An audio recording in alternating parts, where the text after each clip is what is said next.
shows. Available everywhere podcasts. Hello everybody and welcome back into the GSMC Dead Ball Sports Podcast, and for our fourth segment of today's show, we're going to be talking still about NFL free agency, but more so about certain teams that are under pressure this offseason, whether it be because of salary cap concerns, whether it be because of contract extensions and things of that magnitude, that even despite the salary cap increase could still be potential roadblocks for all of them. So without further ado, let's jump right into this segment and talk about some teams that are potentially up against it this offseason. Starting off with a team with a lot of contract extensions to figure out, the Cincinnati Bengals. Let me pull up my graphic here.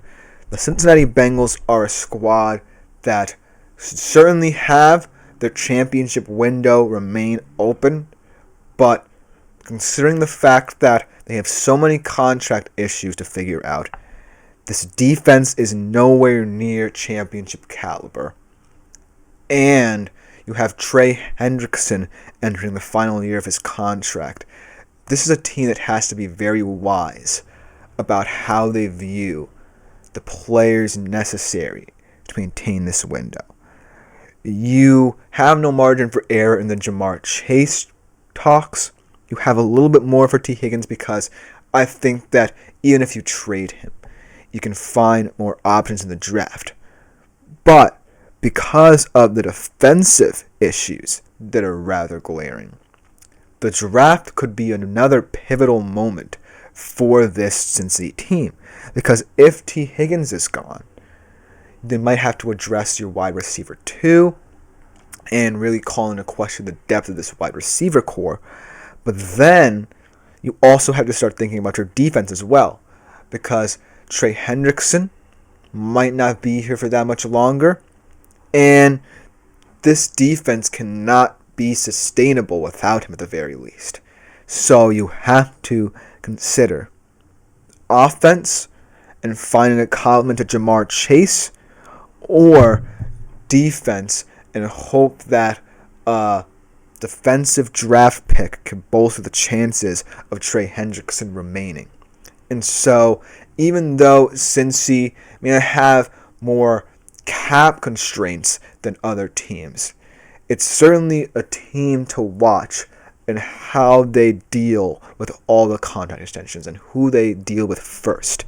Because I think it would be proactive to get Higgins out of the way, determine whether or not he's going to be a part of this team, and try and find potentially a nice trade package for him. If not, then deal with Jamar, then deal with Hendrickson. Because I do think you don't want to lose any offensive talent if it comes to that either, and see this offense regress a little bit. But you still also have to keep that defense in the back of your mind. And I still think that in terms of this draft, defense could be checked to be the move for Cincy at the point where they're picking. So look out for Cincy in this free agency cycle. And also look out for Cincy next free agency cycle if the same things happen again this season where the defense underperforms. Because Zach Taylor could very well be a goner after next year if nothing improves. But then, obviously, a team that a lot of people are going to be monitoring, not just for this free agency cycle, to be honest with you, but many years afterwards, because of the repercussions of the Deshaun Watson contract. It's the Cleveland Browns. It's not even the Deshaun Watson contract anymore. It's the man picture on my screen. What to do with Myles Garrett? Can you find a good trade deal for him, which I think a lot of teams will be willing to do? Or you decide to keep him by trying to ensure this team's contention window remains open.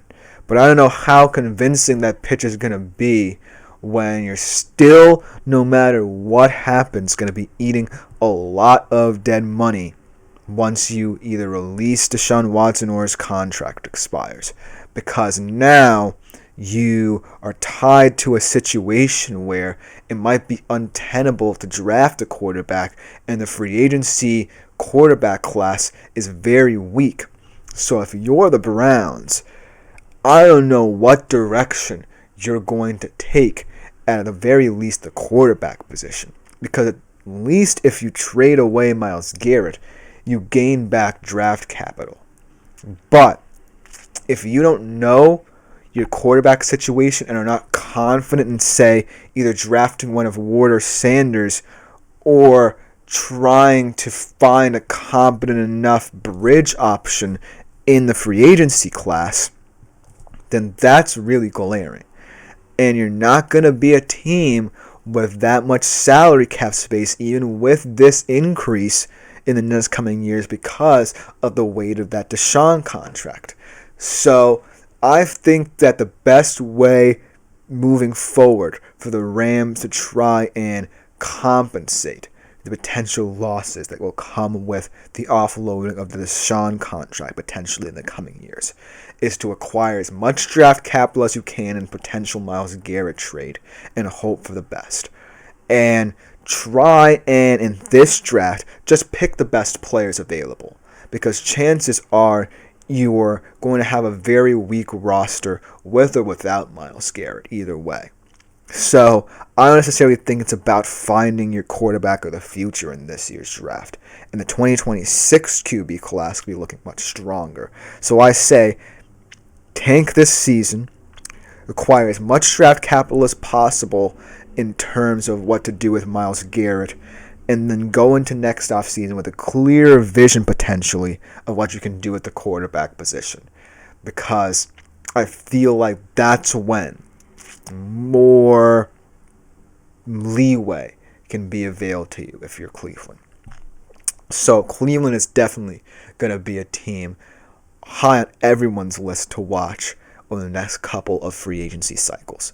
I don't necessarily think Kevin Stefanski is going to be on the out, but I think that, if his views on Deshaun Watson remain kind of steady and he's not pointing the arrow in one or the other direction in terms of what he thinks of the Deshaun Watson situation, that could be a red flag for his career in Cleveland.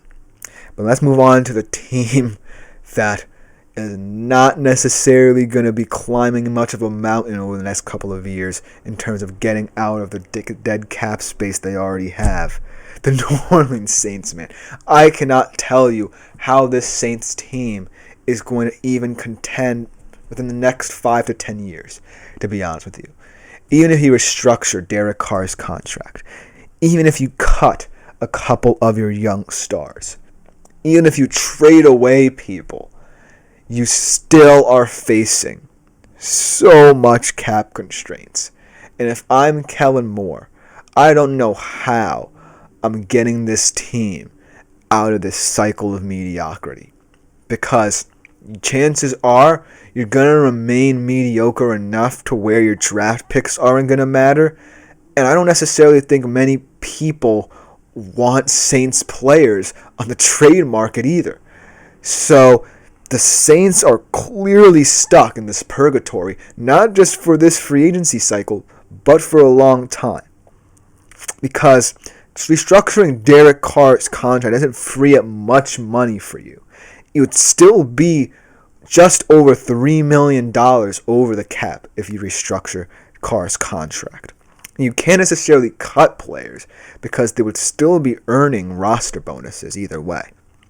So if I'm New Orleans, I'm up against it. I would just say, if I'm Kellen Moore, maybe in 1 to 2 years, you try and cut ties with Carr and see what you have in your young players, because that's the only way forward. Younger players, at the very least, don't come with too much baggage financially, so that might have to be the pathway forward for this New Orleans Saints team, because a lot of these players are tied to your cap situation, and without any sign of cap relief, you're going to have to rely more often than not on the youth improving. And if they do, maybe there's a way to, by drafting more players, get out of the cap situation and push it a little further along in the road because of all the players maybe drafting on rookie contracts. But it still is a very, very, very difficult situation for the New Orleans Saints to pull out of. So they might be on this list for many years to come if they don't start figuring out certain ways to cost cut right now.